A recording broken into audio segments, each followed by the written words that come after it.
We need to meet position equals in that Oval Office. Obama ain't enough for me, we only getting started. The next Bill Gates can be on Section 8 up in the projects. So till they love my dark skin, I'm going all in. Hi everyone, I'm Nastasia Janpierre here with NAACPTV, and today we have some wonderful people here going to tell us their stance on Black history. That's something that's very important to American history, and we're kind of going to dissect that. Today we have here with us Amherst Clark, representing NAACPTV. Hi y'all, I'm Malcolm Robbs. I'm a senior, majoring in political science and public health here for NAACP. Almost. Okay. Hello, I'm Akivia Taylor. I'm a third-year student majoring in English, editing, writing, and media, and I'm a 2018 orientation leader. Hi, y'all. My name is Richard Garzola. I'm a senior here at Florida State University, majoring in women's studies and sports management. I'm a student athlete here, and I'm representing Dream as well. Okay. I forgot to mention that I am a communications major and that I am representing myself, but my organization, NAACP. So let's kind of start off with how we saw Black history play a role as we were growing up. So did you guys see it in your schools systems a lot, in classrooms? Did they talk about Black history? How was that for you guys? Oh, well, I have a like firsthand experience. So I went to a high school called West Orange High School, and it was predominantly white. And I remember one time my teacher, she was talking about the Black Panthers or whatever, and she was basically saying they're a terrorist organization. So, you know, me, I'm telling her the facts. I'm like, it is not a terrorist organization. You have these students in here who aren't familiar with the organization, and you're basically telling lies. And she kicked me out of her class. Because she said I was being, you know, it was, what is it called? Gross insubordination or something like that. So, wow. That's the problem. I think I've only really, like, growing up, heard Martin Luther King. Like, they've only really given, like, what they approved of in Black history. That's what they, like, for me to get real Black history, I had to really go out and get it myself. I had to research, Google, definitely look it up, because if it was dependent on the school system, I would never know Malcolm X, I would never know Nelson Mandela, I wouldn't know a lot of people of Black history. I definitely owe a lot of what I know about Black history to my parents, because the school system, they were only going to give us so much, but I feel like they left out the type of impact, and this is just looking at, you know, Blacks in America, the impacts that we have had on this country. You know, I remember my dad, when I was younger, he used to read this book called Lies My Teacher Told Me, because he was like, you know, they're not going to teach you everything you need to know in the schools. For me personally, growing up, it was an actual Black Panther took under his wing. His name was Leroy Butler, and I was 7 years old, and he would tell me how oversaturated the market was in regards to what Black history really was, because first and foremost, I was told when I was around white people that I was Black, and when I was around Black people, I wasn't Black. And the problem is African Americans forget that Black History Month was originally Black Achievement Month, and October is also Black Achievement Month as well. And me coming from other countries, it's celebrated in Germany, Netherlands, United Kingdom, and other places alike, and people think it's just here. So as an Afro-Latino, people forget sometimes that around the world, Black achievement is celebrated in different ways. It's just over here, how we saturate the market and try to squeeze it into a couple days is the problem. Okay, so my spiel on it is kind of, I wasn't fortunate to have, I think, those woke parents that kind of taught you outside of school. My dad was the type of person that said, whatever they teach you at school should be right. So growing up, I always took that for that. It wasn't until I got into high school where, you know, we had class just segmented for American history when I realized, whoa, Black history is really kind of broken off for American history, but a lot of the things that we would learn in Black history would appear in my American history class, and I would be confused on why they didn't really dive into those topics. So kind of starting off with, I was taught at first, oh, you should love Abraham Lincoln because he emancipated, you know, slavery, when that might not have been for, you know, the rights of Blacks, but more as a political move for Abraham Lincoln. So I don't know if you guys were taught the same thing. Or is that well, I would like later I was taught like the truth of it, but like initially in school I was definitely taught, you know, Abraham Lincoln freed the slaves order. But then when you like, I feel like when you get older and you want to see that actually, like when you see those actual speeches of what he actually said, and you can hear him say that it wasn't for a moral reason, it wasn't what we're doing is wrong, it was we cannot progress our society having slavery. Like, basically, if they could have found a way to keep moving America forward while keeping us enslaved, they would have. And that just, like, alone in itself just shows you, like, the character of the country that we just entrust in. Because we're looking at Abraham Lincoln like, you did it for us. And if we're looking at him as the only white president that did it for us, what does that say about our country if that's the minimum to do, freeing the slaves for political purposes? I mean, like, when you have American history, which is basically just... Think about any American history class you've had. It's just the glorification of morally corrupt white men throughout history. Like that's all it is. Even, you know, when they do actually tell, oh, well, you know, he did own slaves, or, you know, he did take money from this, that, and the third, they're still in the book. You still have to answer questions on them at the end of the year. But it seems like they can find a slew of things to say against, you know, our African American leaders. Yeah. It's, you know, they can find about all these improprieties. But like when it comes to just these white men, Abraham Lincoln, George Washington, it's like always they're just it's almost as if they're gods.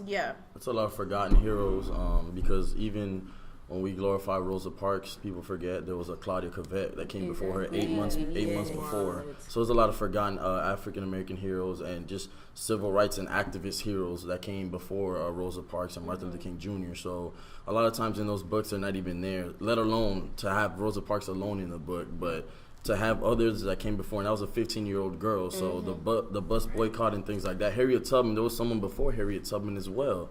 So a lot of times these things are just, they try to give you small details, but you really have to go on your own in regards to the youth, black youth and minority youth, to find these things out. And another thing too, like MLK, he has a day.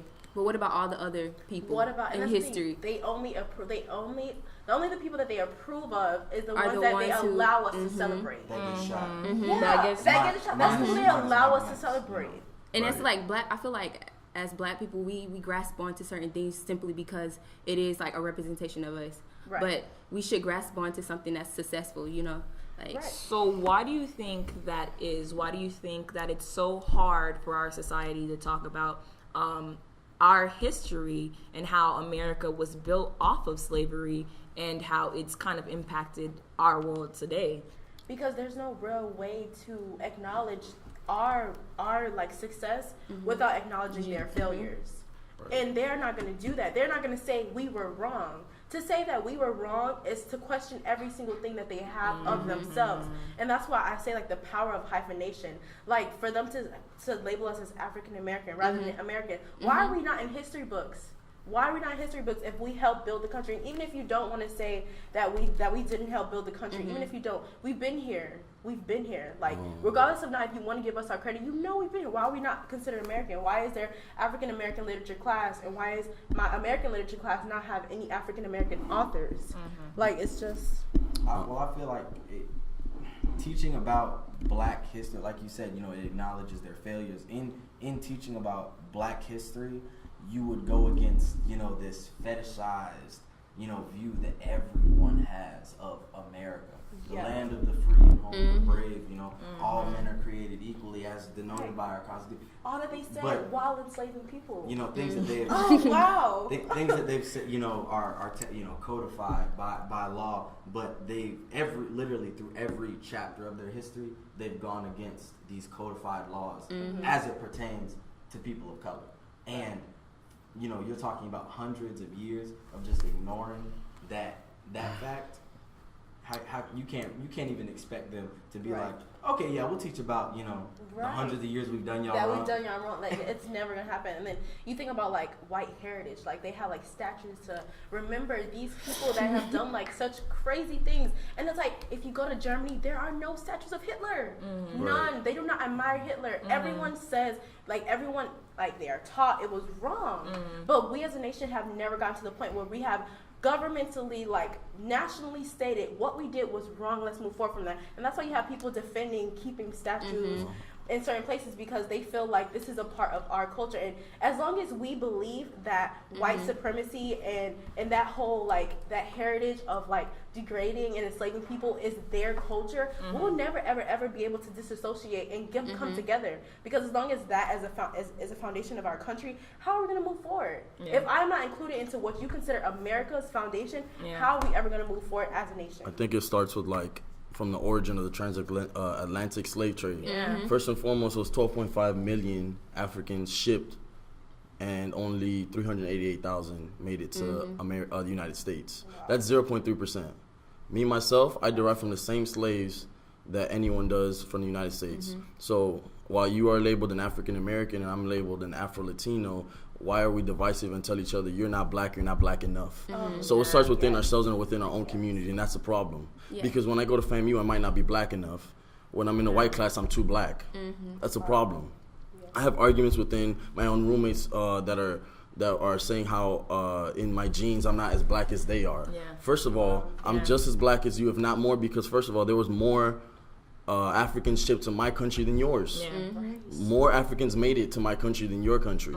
But see, I'm not trying to be better than you or greater than you. I'm just trying to tell you we're all the same. So together, we cannot be conquered. But that's the problem. We're divided within our own communities, and that's why they are on top of us. I agree with you, and I think that problem stems from what we were taught in school, because we were always taught in our history, the lighter you are, the better you are. So we've automatically associated that within our own community. So that's how we have this established light skin and dark skin. That's exactly why. Because literally, like you come from a system where you are favored, you are less tortured, you are in air conditioned. Yes, you have to be like catering to everyone, but you're not in the slaves work in the fields working if you're lighter. And so naturally, as a people, you will come to think, well, I don't like that person that's lighter because they have an easier life. And it's really like, and a lot of the problems that we have to deal with in the black community are a direct result of the things that white people have done to us. It's never we just woke up one day and decided, oh no, you're lighter, you're like less black than me. It was white people who said, no, they don't want us to be together, because if we were all on one accord and we all love each other, and Afro Latinos and we all thought everyone was black and we were just together, that would be too problematic. What are you gonna do with all these black people who think that they're one? No, that's no. Can I bring up an example? You know the princess, she's married to the prince. She's like biracial. She's white and black. I think her name is Megan. I feel like, for me personally, I'm not discrediting her blackness, but I am saying that there should be a better representation of black females. Because, like, how come the only princess is light-skinned? Like, the media glorifies light-skinnedness. And I feel like the only way we can really change that is if we educate from a younger age. Like, I was lucky enough to have an aunt who, she taught me from a young age. She made me read books on black history. She made me watch things like Dr. Dilbert Blair. And even if you going even younger, like Barbie dolls, why are we fetishizing white baby dolls? Why are we not giving black children like my god sisters? They have white dolls, they have black dolls, they have light skin, like they have it also, like little, and it starts really young, and it's a lot of the things that we don't see as a people because it's so ingrained in our culture. Like some of the trends, like My Little Pony and stuff that doesn't include like blacks or minorities, is so like held to a standard of like what all children should know or be like, and that's why children aren't able to see themselves in as a part of our country, because they feel like it's them and then it's me watching. So like I definitely feel like just being able to understand all of these systems that we may be up against, why like that realization is one of the hardest for black Americans, and what draws so many people away from the movement, because there are a lot of systems that we have to break down. Some big, like the criminal justice system, like a housing system, like definitely. And then smaller ones like what are the characters that my child's watching on TV being portrayed as, and even if they don't have black and white skin, what are their how are they acting? Can the blue character be attributed to the black person. Yes. And Or so, like, is the criminal of the story the darker character person, of yeah. the And one other thing, like, we have to incorporate consciousness. Like, a lot of people say they're woke, but it's a difference between being woke and being conscious. Like, when you conscious, you're aware of everything that is currently going on. You don't really need anybody to tell you, like, oh, this is happening right now. You can see it for yourself. Yeah. You Act on know it. how to change it. And they don't And I act feel on like it. you have to teach kids consciousness from a young age, because over time it's... With that being said, do you think that I'm transitioning from our past experiences here in our present day that Black history is highlighted at your university, at your schools, in your classrooms, in your organizations? How do you guys see that? I believe, like, for example, I spoke on this before one time in a presentation, but the problem is it starts with the curriculum, the administration, and what they believe. So it just waters down and trickles down to us. So we make up, what, 8%?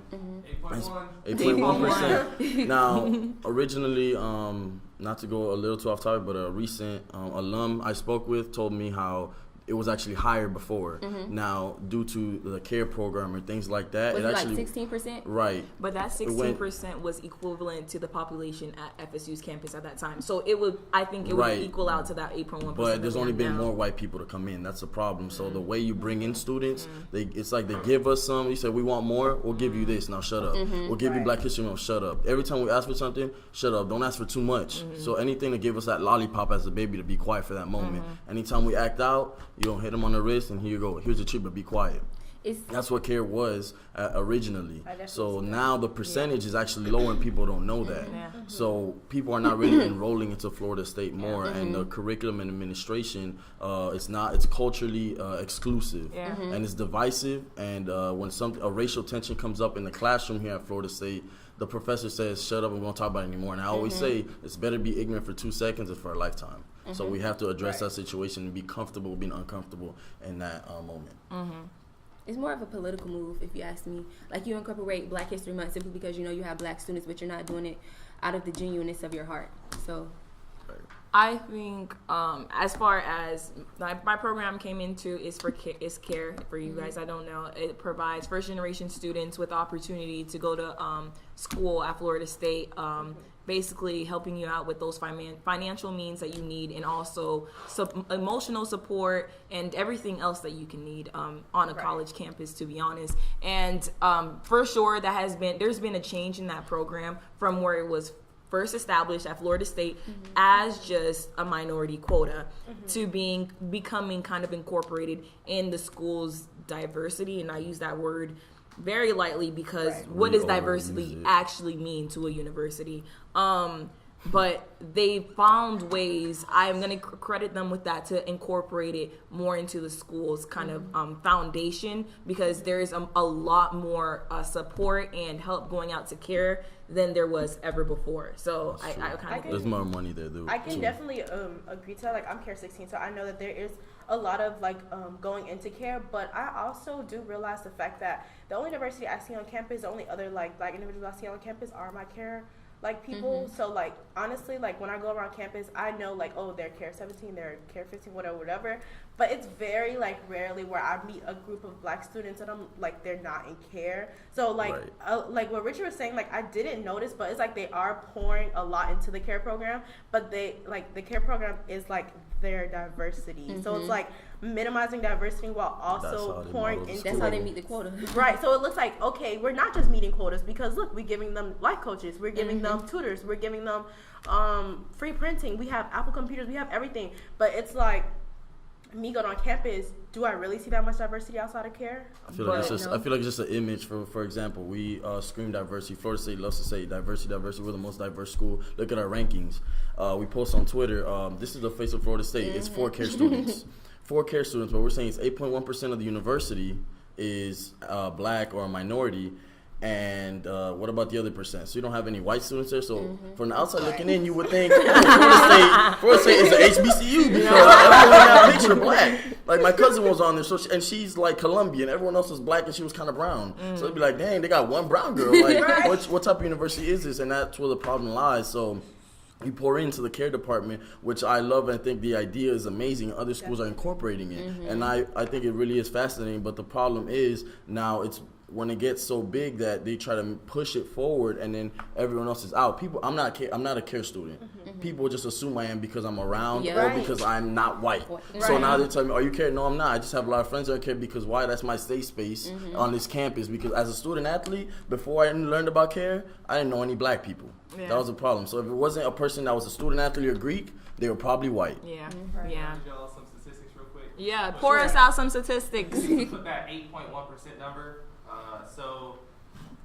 13% of the U.S. is black, right? 16.5% of Florida is black.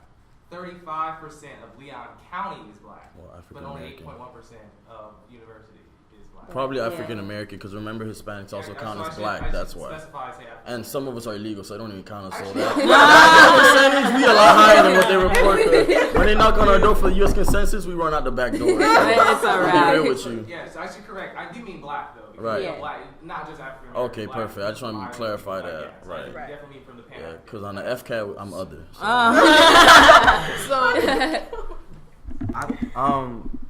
So. And knowing all of these statistics, and I mean, I've seen it year in and year out. I mean, anybody who's been here for more than 2 years has seen the different campaigns. Before it was just addressing the decreasing minority enrollment, and then after that it was the power of we, and then this year, anybody know what it is? Unmasking FSU, and I can guarantee you next year it'll probably be something else. And I bring that up to say that I think FSU is genius in their dismantling of urgency in the black community. Yeah. They don't need to worry about us staging a serious protest. They don't have to worry about us really dismantling this university because we have the power to, because they know that for the most part our community filled with a lot of sheep.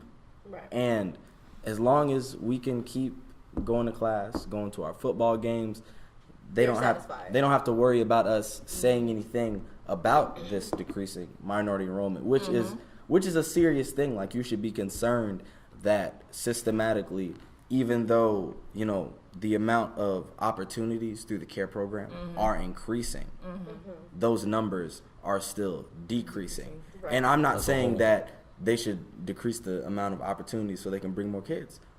We all know the money is there. Right. They need to be bringing more kids with more opportunities so that you can get that diversity, and then you can still tell that story about look how many scholarships we gave out. Right. But the answer I got, why have we been dropping enrollment, right? Why has black enrollment in particular been dropping as opposed to everything else? And he's like, well, prior to 2012, this is an administration official. Prior to 2012, multicultural was not a category that you could pick when enrolling at this university. Right, and so they're saying that primarily the drop in black enrollment is because more black students are picking multicultural instead of primarily black. What do you guys think of this? I mean, I personally know people who are black.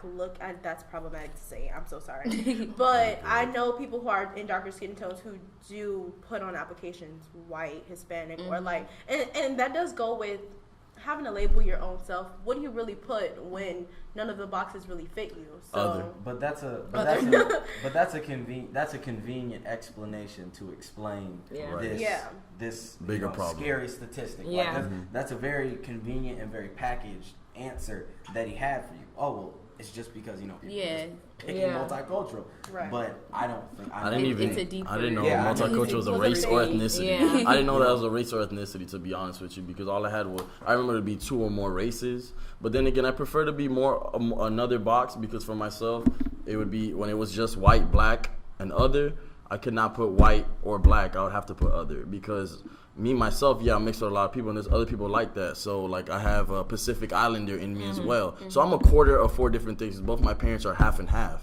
So, yes, I am multicultural, but I didn't put multicultural. I put other, and I'll explain what I am, because I'm going to put in the box I want to be put in, not the one the school wants to put me in. And I think as far as methods for the university to get more diversity, I want to get your guys your take on this. So I was looking at my orientation team, and I noticed that more than there's 44 of us, and a little under 20 are white. And comparing that to 8.1% of our student body actually being black, there's a lot of black people on our team. So, like, do you think that's like representation, or do you think it's kind of counterproductive to have more black students on the OL team? I can speak to that one. Okay. So, prior to my first year as an orientation leader, I would just say that I would venture to say that orientation leader was thought of as a white position. They have the pictures up in the NSFP office. You can go in there and look, and you'll see that there are very sparsely like black faces. Our year, it was kind of like half and half, and that was the first year that you saw that culture shock of more than half of that overrepresentation. Yeah, and it's interesting to see, you know, black people occupy a space that was traditionally seen as a white space. And I mean, like, I don't think it's a problem. Do you think it's a step in the right direction, though? I do, because I don't accurately think, I don't really think that. What do you think, Richard? Nah, because I'm going to be honest with you, I'm real radical in my ways of thinking. So coming from the outside looking in at first, before I became really involved in this campus, as a student athlete, I saw the ins and outs and the shadows where the money is. And that's where the money is in athletics and boosters. So they really control the school and the money. So they want to push it where they want to push it. Yeah. So a lot of times they tell you one thing, they give you this, when they really want that, but they'll set that person up for failure. Yeah. So in regards to diversity, it always goes back to that word. Just like how I said they put the face of Florida State as those four care students on the tweet for OL. OL, who's the first person you see when you go to orientation? Your OL leader. So if he is not white, you think, oh, it really is diverse. Yeah. Wow, look at this person speaking to me. That's what I was thinking will be the problem. But you have to examine so there are certain things, and I'll be very frank with that, black orientation leaders can illuminate a lot of these white students on. Right. Yeah. And I'm telling you, a lot of kids, and you'll see a lot of kids come in with really, really, really bad points of view as far as just not diversity in the racial sense, but culturally, like just looking at someone that's different than them, and that's dangerous. And as an OL, you have an opportunity. So here's what's funny, because we talk about OL in terms of the whole student body. So let's segment to athletes and recruitment, and being that we have GGG, and that's a whole bunch of black people as Garden and Gold guides. What's the representation there when you know a whole bunch of recruitments coming in are mainly black, yes. So what's their stance there? They try to sprinkle in some white people. What's their stance there? That's a it's fetishizing of the black body. I'm sorry. Exactly. Can I just point out? Okay, can we just point out the chain reaction of black students holding power on campuses, and then them people seeing them from their hometown, holding them those powers of position, and then them feeling more inclined to be involved on their own campuses. Like, I'm looking at it that way. Yeah, that was me. I feel like more black students are, approaching. Well, they're taking different opportunities that they wouldn't normally take simply because we're informing them and they see another person doing it. Okay, and that's the good side. That's the good side of it. And specifically looking at GGG, there is definitely a trend of attractive black, and that ain't a trend. It's always been like that, because I remember attractive black females. Yes, attractive black females, and then they try to weed out any black male, but the black male would have to be a certain look.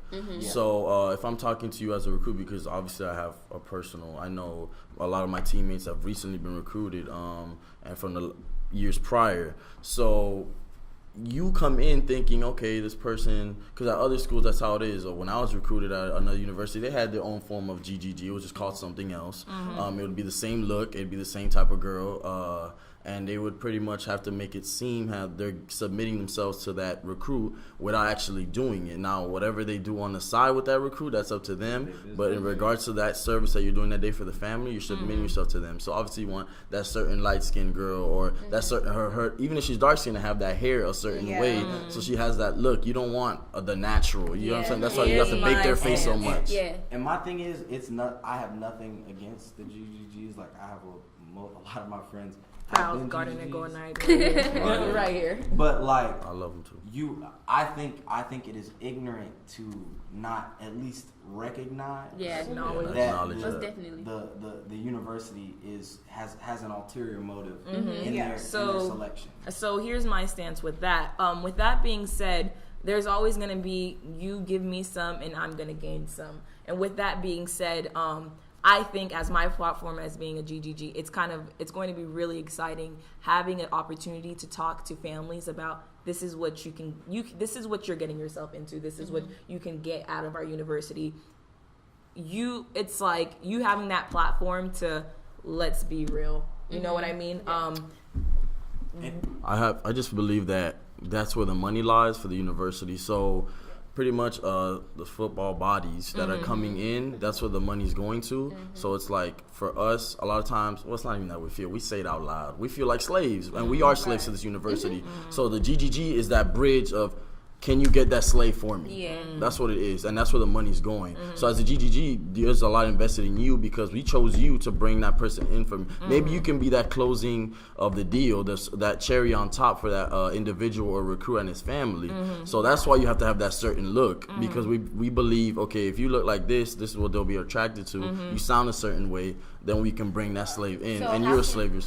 How do you feel about people who were GGGs before the current year, of course, basically being real with the current ones, the new ones? I believe that they should, because I know what's real, because I was on the team, so I heard what my teammates would tell me, and I know what the GGGs told me. So, and these boys, like, everybody is always gonna come in with, you know, preconceived notions. Yeah. And like, just kind of touch on what Tazi said, like, it always feels when you're trying to be a black activist especially at a PWI. right. It's always a two-sided coin. Yeah. On one hand, you have it's always the chance to enlighten someone, to change their thinking, to let them know about the realities of university. But then on the other side, you're almost you got to sell yourself out. You're pimping yourself out for the university. Because I know it felt like that sometimes with orientation leader. Because there were some things that I just wasn't comfortable with as far as initiatives the university was pushing forward. But as an orientation leader, you're wearing that face, and it's just assumed that you go along with it. So I feel like this year they're definitely trying to do they're definitely encouraging us to, like, not be afraid to say what we have to say, and that they will support us, like how you said, like. But I just feel like, I think the main problem is that we feel like we're being watched, because I specifically feel like by me holding this position, anything I do wrong, you're the black girl who was the orientation leader who did this. So I definitely always feel like there's people watching me, but I have to watch myself, because if I post anything wrong, who's gonna be like, oh, look what Akiva's doing. This is what you call an orientation leader. And I feel like my white counterparts may not be held to that same standard. So I feel like, first, as a university, like, what do you guys feel will be some great ways to move forward? Because, like, we've been talking about, like, the things that they're doing wrong. Like, what do you guys think? Like, I think not even putting it on Florida State, putting it on ourselves, because ultimately we're the ones that are holding the power, and people don't understand how the student body has the biggest power on this university, because ultimately they have to listen to us if we move in a majority. Now, what people but what people don't understand is that a majority doesn't have to be numbers. It can be how influential you are. Maybe that's just my stance on it. What do you guys think? Go ahead. Richard has something to say. I'm just, because this goes back to everything I talked about. Like, recently I've talked about racism in classrooms and administration. So at the end of the day, we got numbers and we got power, but it has to be it would have to be a whole mass conquer, like, in regards to, like, the whole student body through the white to take over. Well, for example, Missouri, when that student who went on hunger strike, he was black, right? The whole football team went on a strike. They were black, right? Okay, those are numbers. Nothing happened until the white student body agreed that it was a problem, and then the AD stepped down, then the president of the university stepped down. So it took that to happen. It went for months before a white student stepped up. Okay. So yeah. We've been just rolling. What about what you were saying? I'm saying in terms of the university listens to things that are problematic, that are controversial, because they have, at the end of the day, if it's that controversial, they have to take a stance on something. Of course they do. You know what I mean? Of course, but you need people. That's the same way. I've done it myself, though. I've gone to the university myself. I don't think it's. I know how this is just us. Listen. Wait, the podcast is still going. Say it right now. Okay, so I don't think that we need a majority, but I do think what we need on this campus, as far as the black community goes, is effective black leadership. What does that mean? I'm going to put it out What there. does that mean? There are some Name tag leaders on this- chasers. What does that in the mean? real Yes, term. it Name is so tag What does chasers. that mean? No, like, What does But I'm letting that them mean? speak, and though. it's a two-pronged issue. Personally, I feel that as incoming freshmen in my class, we were amazing go-getters. We can get after it. We can make shit happen. And to that point, we have. But in being mentors to younger generations, in being those effective, at least somewhat moral leaders that we should be, we haven't been those, and it's been to the detriment of our black community. Look at our RSOs; half of them aren't functioning. Look at this Greek band. After this Greek band dropped, this is what really had me mad. I heard so many stories of people stepping down from their positions because they were like, "Well, now I won't get those letters." That's why we're in the situation that we're in. And I do, like, as black students, I really think that we have a lot of power, because you look at most of the lawyers that have come out of this university, African American, and they're running their own firms. Right. They're doing actual civil rights work. And if they came back to this university and said, "Hey, listen, we heard from our undergraduate allies that y'all are not treating them well," Right. I think that will mobilize them. That's to the thing. But is that university giving those people a platform? Right, and then the problem is I've spoken to It's them. not. It's okay. It's okay for the Hold on. First, the prime Richard had something to say, and then we'll go. It's that I've spoken to those lawyers, those doctors, those alumni, those boosters myself, because I have been in that position of power. Like, again, forget the rally. Before that, I went to student affairs. I went to the president's office, VPs. I went to deans before. So I understand that when you have a platform, I had that platform taken away. They gave it back. Numbers or no numbers, they know what's going on. Like she said, we're always being watched. So they'll listen to what they want to listen to till you're so loud that they have to pay attention to it. Yeah. Now, so there is power, Yeah. but the problem is within that power that we have as a people, it's divided. Because like you said, if you don't get it the way you want to have it, and a certain person doesn't have that tag they wanted, then they say, that's not my problem anymore. So that word, just like the word diversity is thrown around so loosely around this campus in Florida State, so is the word leader. So how do these leaders even get the platform to become how do they get the platform to be in this? They could create the platform. They create the platform. But I create a platform. But I thought that we elect these people. We don't into- elect them. You don't have to. Wow. We don't elect them. Educate us. We don't elect anyone at this school. There we Anyone go. who is stepping They do. into a major There we go. position of They elect power them. has already predetermined There we go. either how they're going to go out there and get those votes, Uh-huh. and they're going to say, "Hey, open up your phone and vote this, that, and the third party," or whether it's they put a black face on their ticket so that in the coming year To be black upon. community is expected to reciprocate that support. To be upon, they'll be like, oh, he looks like me. Let me vote for him just because of that. Yes, Because it'll be just like We don't- Obama. We don't have. I'm telling you right now, it is so upsetting to see like some of the people that we have in leadership right now who are just not doing the bare minimum. It's If the anything, selfishness. Just the bare minimum. So what do Just- you think? Like, because like for me, like, what do you think that I should be using? Because I feel like I'm given that platform as well. So like, what do you think that I should be implementing? What do you think is the bare minimum for me? Because I wouldn't want to be like not meeting that standard as well. I feel like you have to train these black leaders the correct way. Yeah. Like they offer leadership classes, Yeah. but what about offering more black leadership classes ran by black people, Yeah. or black people who are like For example, at the Center of Leadership and Social Change, they have a lot of activities and things to do where I learned from. Yeah. And they have a lot of influential that's pretty people. good. Exactly. They have a lot of influential people and institutes that they have. They just had the John C. Donne Institute. They had the Mentoring Institute. They had the Multi-Leadership Summit. But when I tell people, hey, you should come with this because you're a leader. I had an alum that spoke recently and one before that as well at those institutes I spoke to. He said, oh, come meet with me and invite some leaders to come so I can speak to them and teach them on things. Did they want to go? They had better things to do, the party and things like that. It becomes where you set your priorities and that list as a leader is what makes you a leader. So that's the problem. So that's been indulged into our culture. I think now we're more educated on parties than we are on Black history itself. I feel as though a lot of times these people are in these positions, but we the people don't hold these people accountable, because at the end of the day, you have the platform to show us something. Yeah. Just small sidebar when you said the lack of knowledge or just understanding of Black history. Jordan at the BSU Black History Month in the kickoff or whatever. When Be we were doing, the they What were- was BSU house. what was the BSU. Yeah. When they were doing that activity, was it Langston Hughes? Who didn't know who that was? Right. Oh, Kyle Hill. You remember that? Wow. that was just. It was just funny because. He's in. And maybe he's not in who it was, history. but like maybe learned it's, about him. it's just a small sidebar, and I was just like, it was a very awkward moment because we were in the BSU house. And Right. So- he's implemented into American But history he, that we learn every day. but so see, that's another leader, and just because he's not black, he's still leading the whole student body. The Yeah. student body includes minorities and black people, Yeah. so that's a problem. Yeah, right. So, but then again, whether you're white, black, money is still always gonna be green. So them ulterior motives is gonna disarm and take away the effect of a leader. That's a problem. So how do we all feel about this year's student government ticket? How do we feel about that? I'm in LA. We feel good about that. How do we feel? No. Honestly, it's a woman's at the top.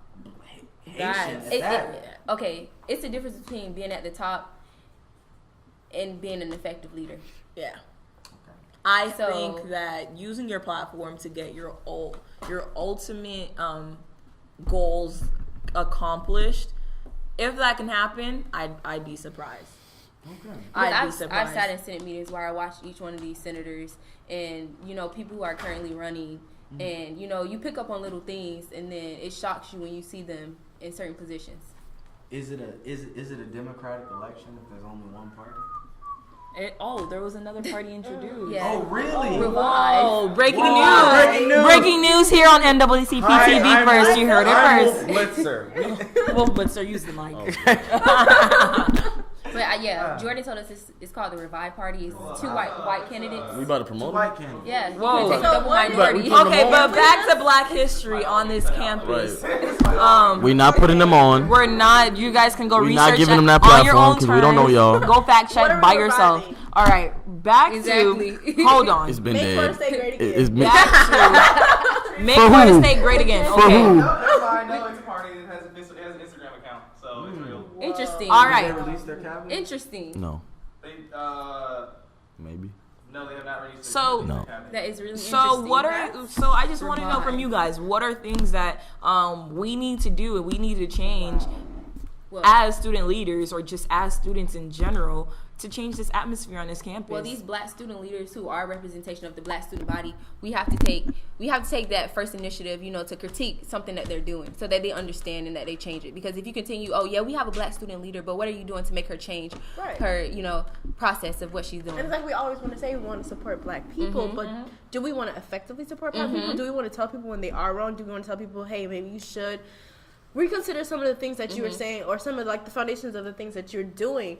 But that's the thing. It's like you want to see that black woman achieve, but it's like I want to see you achieve, but I want to see you do it the right way. I don't want to see you get to the top and have someone else knock you down. I want to be right now, and while we're at the same level, tell you, look, right now what you're doing is not working, but I'm gonna be here to support you to get you where you need to be. And that's what we need to do as a black community, is uplift each other to where we need to be, and not see each other and criticize each other and say, hey, Richard, I know you got the platform, but I don't like what you're saying. No, say, Right. hey, Richard, I think this is what we can improve on, and I'm definitely going to be at your next speech to be there and cheer you on. So it's about supporting each other, but also being able to say when something Be real. wrong. Yeah. At the end, Let's at be the end real of the with 'em. day, it's we're all supposed to support each other because we're all having the same struggle, supposed to be reaching the same goal, and we love saying we're trying to uplift the community. Oh, what are you trying to do today? Uplift the community. We love saying uplift the community. Who are you uplifting besides yourself? Yeah. That's the problem. So we have this whole stigma. But here's the problem: we want to see you do good. I want to see you do good, sis. I want to see you do good, bro, but not better than me. Right. As long as you're not beating me, I want to keep helping you. Right. The moment you stop topping me, your tag says you have more power than mine, that's when I stop supporting you, and that's the problem because it starts within ourselves. So when I spoke to the new Black Panther Party about any of the ideas I have, which they're coming, I believe, to the new BSU house this next week, the president told me we have to start working within our own society and our own communities first. So once we make our house and our foundation strong, that's when we can make that push and take over. Yeah. But we can't do that if it's weak, and that's the problem. It's weak right now because everyone wants to see me. Yeah, everyone What about wants to us? talk about what they wanna What type do. of uplift is that? We're not uplifting each other as black kings and queens. That's the problem. No, I just think it would be great if we could take part in the the aspects of, you know, activism that aren't pretty, that aren't gonna get us the likes. The one that might get a shot. You know, the stuff because it almost happened. The stuff Death threats. The stuff that I still get. We romanticize about the civil rights movement in the 60s and 70s, but we are not willing to take part in now. I think that's what we need to get back to. I think reaching out to the community activism is extremely important. Always work to be done. The fact that a lot of our RSOs don't even attempt to reach out to our Tallahassee community. Yes, what we're doing with our Florida State community might be big and bold, but I'm talking about actually going out and seeing what this community, which we're choosing to inhabit and gentrify, right? Let's not that get started on Frenchtown. Let's not get started on Frenchtown. Why aren't we really going out and seeing what they need? Because when you're talking about changing things for this university, how powerful would it be for FSU RSOs to be standing with community leaders out in Frenchtown saying, hey, we don't want FSU buying up all of this property. We don't want FSU teaching, kids this way. Like, and that's community service. That's the problem. We all love saying, oh, we better have a community service event. I'm in a service org. To make my organization money, right? We're going on a service trip. That's a problem. Dead. Because there's there's open spots for community service. There's open spots for community service there in Frenchtown, and to be standing there by those politicians and people actually trying to make a change and have to vote. But we don't want, one, as a people, we don't like to vote. Two, if it's not really, pertaining to us in importance, we're not gonna step in it. So that's a problem. So Florida State, it was thrown in the South Side. The problem is in other cities it's the same way. The downtown, when you build a stadium, an arena, or do they always have downtown? Boom. Who can we move out? Black people. Downtown. Every time, that's all we do. So it's nothing new. It goes for any university. It goes for any new stadium being built, and any idea for anything big that's mega that'll make a lot of money for white people. They'll destroy our communities and push us aside. So that's a problem. Yesterday I was in an Uber, and my driver, he was like, where do you live? And I told him DeGraff. You know, it's off campus. It's right by Frenchtown. So he was like, oh, that's a really bad area. It has prostitutes and drug dealers. And I asked him why. He didn't have an answer. He couldn't answer it, simply because you assume that because you've never tried to relate to these people. First of all, y'all built a dorm in the middle of Frenchtown. Y'all built an apartment complex in the middle of Frenchtown. Do you know the history of that dorm? You know the history of that dorm. Do you know the history of that dorm? Do you know the history of that street? Yes. Do you know the bridge under why it was made, right? Okay. And that's what I'm telling him. When I ask you why can't you answer my question? You're just assuming something. And see, those are the things that, we're just making a full circle.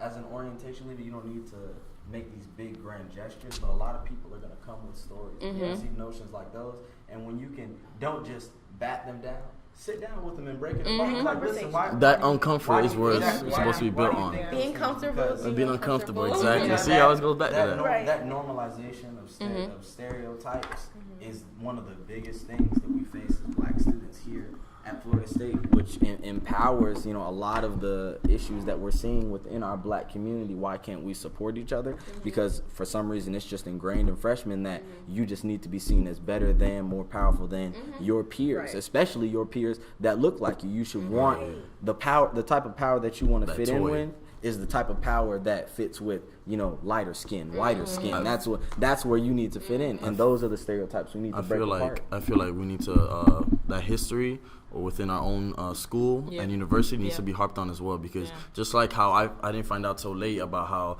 that's where we kept Black people across the street, and we built that bridge so they wouldn't get run over by white people when they would try to cross the street. They need exactly. And then where the president's house is, it looked like a slave owner house. It just looks like it. These fraternities and sororities were founded in Reconstruction era. And then I went around school, and I'm like, you can ask any white person. I did a survey. I asked about 50. So I did it for my MLS. The one I presented on was about minority students, but I also did a separate one for myself. How many of you know about the integration statue? How many of you know the people about the Adobe flowers? Just say their names. Just tell me anyone on the integration statue. I don't even need to know what they did, what makes them notable, but do you know who's on there? Do you know about why that dorm hall is across the street? They don't know none of these things. Some of them don't even know about Market Wednesday. And the thing about it, he's from Chicago. Right. So you're saying all this stuff about an area you don't even know. You've been here for maybe a year. That's one thing I do want to stop, though. I feel like, especially our inner cities that have so much culture, so much history, they get cast in a bad light. Yes, they're facing their troubles, but Chicago, just like many other areas around the United States, has been affected by this really shitty capitalistic government that we have. Like, that's just the truth, the end all be all of it. But they're rebuilding, they're making strides. But I feel you though, he's got a lot. It's about. At the end of the day, we talk about this bridge, but at the end of the day, we can't we can't even start to cross the bridge if we don't build it, and that's a problem. We destroy the bridge before it's even made because we talk about, oh, well, you know, white people this and white people that, and then but they're gonna start saying the same thing about us. So how can you tell them why don't they come around to Union Wednesday more than? But the one moment they pop up, you're gonna give them that face like, why are you here? Yeah, that's a problem. Yeah. Why are you telling them why are they here, but you want them to come out? But here's the thing, they taking Union Wednesday from us. But that's that double-sided coin of it, because you know what? You know when you do see white people at events around election time, you know the most of the only white people that dance marathon, the Black History Month opening ceremonies. You want to know who majority of those non-black individuals who were there? They were part of the Unite Party, and simply enough, that you can say that they were supporting one of their cabinet members. But you can also say that it looks pretty good politically to say that, oh, this party that wants to step in to SGA supports the black community. Like that is a main time where you'll see that cross, and it's from the black community outwards too, because look at the Black Student Union electioneering is going on right now, and I can tell you what, because I ran for Black Student Union president, I know for a fact that it just looks good politically to reach out to all these communities that you say that you want to represent, but how many of us are actually going to help to look back after we get that clink clink on our chest? How do we establish that authenticity?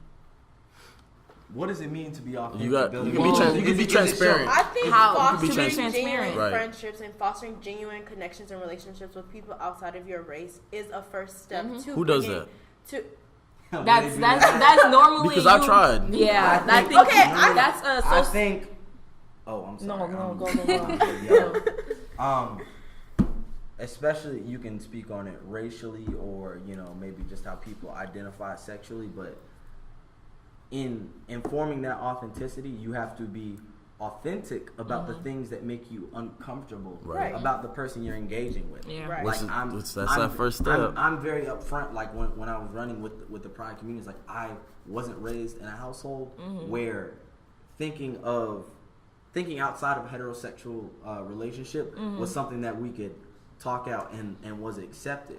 But as of going here, my mind has opened, and I think we need to be able to say that. And we need to have people across the table but who are going to hear it. People are not acknowledging your own bias is definitely the first step, but definitely when you get into situations where the other person may not be willing to acknowledge that their upbringing has considerably influenced the way that they think. I feel the main thing, well, with me, what I did, like around election time, I was talking to a lot of people who were supporting Trump, and I was doing it purposefully because I wanted to genuinely understand the reasons why these people were feeling the way they feel. And generally, with the answer that I was getting was that they were raised in a completely different America than I'm raised in. We are walking the same entire country, experiencing completely totally different things. So then you think and you say, oh, well, how can you vote for this person or support this or the other or whatever? And it's like, I can support this or vote for this person because checking your privilege. One, knowing that there's certain things that you don't have to think about as a white person, as in any other like race. Like there's just certain things that you don't have to think about going into. Is this president going to support my community? Who has to think about that? What white person has to think about is whoever, whether or not it was. That's. You can play devil's advocate with that because there's definitely it benefits certain economic classes better than the other. So the middle class for sure isn't benefiting like the rich higher class is. So I feel like it's what she said is a microcosm of what's going on in Florida State. Yeah. So all the problems that the country's having, we're having too, but we're just like even though it's on a smaller scope, that's what's going on. So that's why I believe pretty much what's going on in the elections and the things we think about when we vote is the same things we think about here. Yeah. And definitely speaking more towards that authenticity piece, like I feel like one of the worst things we get into as far as thinking of discussing with someone, especially if we don't agree on the same things, is that in this discussion, argument, whatever you want to call it, there are two viewpoints. One of them is right and one of them is wrong. And if it doesn't fit into these two, then it's not really this argument. But we have to, it's just like in being authentic about, especially race here at Florida State, we have to understand and acknowledge the different viewpoints, but we actually have to get into them, talk about them, because we do a really good job about talking about a lot of things surface level. That's why I'm so vehemently opposed to the modern day GBM, whatever the fuck that is. I think that so many we just have GBMs just to talk broadly about a bunch of subjects that we don't care to take the time to bring in an expert on. And I think that's to our detriment. We don't really spend time picking apart things, really getting into why we think the way we think about things. I believe it starts with the four. You good? Camera's about to die. You good? Yeah, it's freaking red. You got 10 minutes left on this film. How long were you trying to make this? Not too long. We're gonna wrap it up soon, so we can do it in 10 minutes. That's perfect. I guess in that 10 minutes we gotta finish this and then wrap up. Okay. But, so with the 4 courageous conversation protocol, it starts with actually being engaged with someone. So a lot of times, like you said, the GBM, we're talking about all these broad things. Are you really engaged about those broad things? Because it's not something you care about. But when you narrow in on one topic and something that's a taboo topic and it makes everyone in the room uncomfortable, but then you really get that point across and they give you that point across and you're actually both mentally stimulated and engaged, that's when you get an answer and a result and you can move forward with all different types of people. And as a university, we don't do that because we don't have that courage, and because you're like, I don't want to talk about that, I'm not going to go over there. That's the problem. And realizing, I feel like, I'm sorry for cutting you off, but I feel like the number one thing is realizing that it's okay to not agree to disagree. Because a lot of the times we always like to be like, okay, fine, you're just going to believe what you believe. And I'm but I feel like agreeing to disagree is for things that don't affect us, agree and disagree. I like cheeseburgers better than hamburgers. You don't agree to disagree that humans should all have equal rights. You don't agree to disagree that black people should be held to the same, given the same liberties that everyone else. That's not agreeing to disagree. We need to really crack down on what we let slide. A lot of times we let in conversations when we talk to other people about the feelings that they hold, we like to say, okay, well, that's just your opinion. No, look, this is why your opinion is problematic. This is why your opinion affects other people. But getting to that point of people understanding okay, this is why your opinion is problematic. We have to acknowledge the work that it's going to take to get there. We have to acknowledge the amount of times you're going to have to be uncomfortable in the space. Sometimes you're going to be the only uncomfortable person in that space because everybody else thinks different from you. We can formulate that one this is where we need to get. But so few of us in this community are really thinking about the steps it takes to get there. And that's when we fall off the movement. So to go off of that, I think that it's not only in our positions that we hold, but also being a student here at Florida State and having that voice to speak up in your classroom when your teacher is saying something that is obviously wrong, that is obviously racially offensive. Exactly. And not kind of just letting it slide because I'm the only black girl in the class or the only black man in the class. That's where the courage steps in, because it goes back to it, but a lot of times, how many times in class if someone said something and then you're like, that don't sound right. So then I asked in a social experiment, how many times have you felt that and not said anything, not to make everyone in the room uncomfortable, or not to and make I can call myself disperse. out on that. I've done it myself. It's been times where you're I just don't have the strength in me to defend my entire race for you. So I'm just gonna and a lot of times I shut down, which I shouldn't. You shut yourself off. But to combat that, you got to remember, yes, people are gonna look at you like you're crazy, but you also have to remember people looked at Martin like he was crazy, at Malcolm like he was crazy. They look at Colin right now like he's crazy. Exactly. They've looked at every single one of our leaders in our community like they were crazy. So that's just how it is. So and that's one of the signs that you could be doing something to positively affect our community. So but to backtrack, this is really backtracking, but I feel like it all goes back to history, because history teaches this idea of white supremacy. And so a lot of of our white counterparts, they grab onto the idea, and it's just something they can't change. So not only are we getting wrong information from history about us as people, they're getting wrong information that makes them feel more superior than us. Right, like how protesting the flag is protesting our country, Yes. but which really shows like we were not included into this country because if protesting the flag, our flag, if we are part of it, if that is being a part of our being like against our country, then what does that say about who our country, who makes up our country? If our country does not make up the people who feel that we should be respected, that we should be able to get stopped for like having a tail light out and not be killed, like for having those opinions, if that is anti-American, what does that say about our entire foundation of our country? Well, and then it also goes back to how we're racially profiled and things like that. But going back to the classroom thing, I had said that my first semester, I was here, I wrote a paper, I got 100 on. She said, "Who wrote this for you?" Wow. I was the only black kid in that class. "Who wrote this for?" I said, "I did it myself. Richard Garzola wrote this paper." She said, "I don't think so." She goes to turning.com, was only 7%. So, and she still tried to pass it through as like I copied and cheated off of it. When I wrote it myself, it was my work. So I feel like it starts with administration, because don't racially profile someone just because they're black. They want to be a rapper, athlete, or drug dealer. Maybe they want to be an artist, or they want to be a mathematician, or they want to work in science. Why can't we let our young black kings and queens work like that? And then don't stereotype and put that pressure on a student that just because they're the only person of their race, ethnicity in class, so they have to feel that pressure that they have to be right and defend their whole race. Because it's like getting into that idea of white supremacy right now, it is primarily engaged in keeping black people confined to the spaces that they're in, because it's a simple fact. Anywhere that we go, whatever we do, we are magical. We excel. Give us the time and the we'll get at it. Hockey, with the resources. We'll take that over. It's about being comfortable with them. Exactly. We're moving out of that space. And it's scary for them to see the ease in which we can transition into different scenes, different modes. And it's one of the beautiful things I love about black people that I don't think that we understand deeply enough. By just existing, that's why I go to Florida State. Just being here is such an accomplishment. You know how much we've been through because they don't want us here. And this gets into my whole why'd you pick HBCU? In my mind, I think that black students in college, wherever they go, serve certain roles.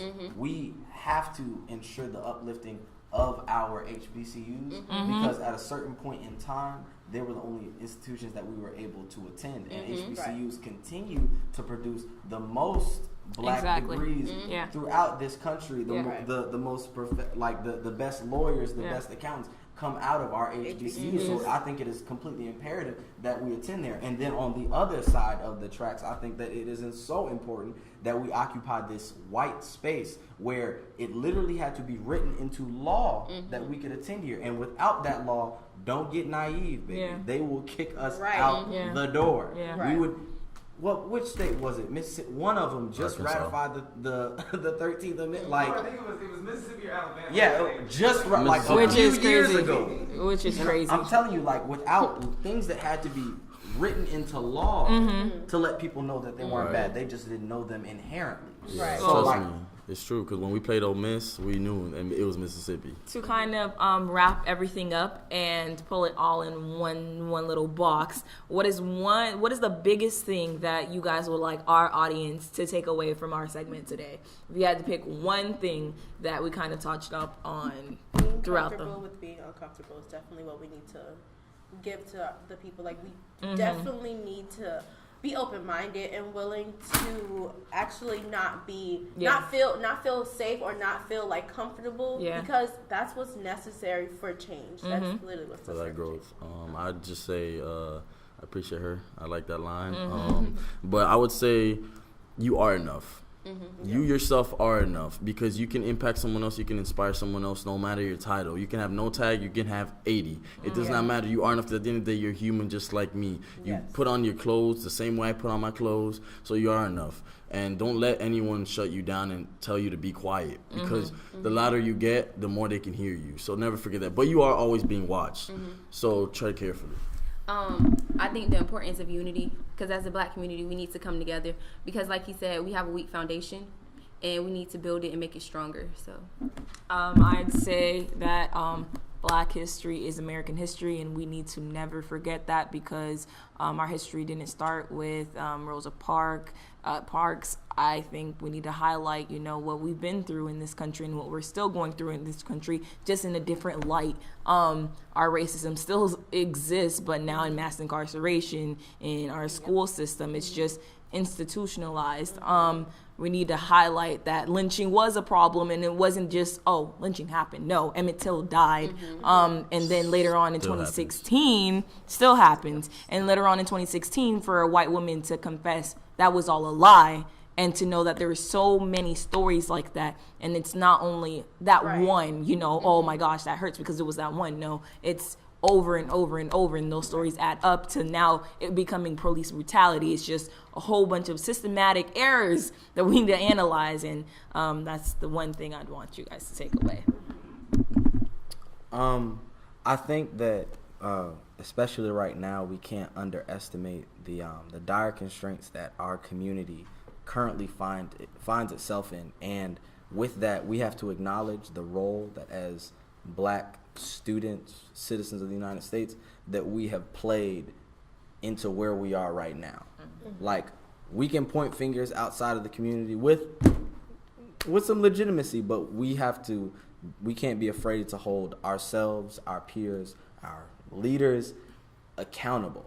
That's one thing that I think our Black community is missing, is accountability, and we can't be afraid of that. Black is beautiful. So with that being said, thank you guys all for tuning in to NAACP's TV segment today, our first roundtable. Keep up with our updates, our extended interviews, and everything else later to come in this month. All right, check you out. We on there. We on there. We on there. We on there. We on there. We on there. We on there. We on there.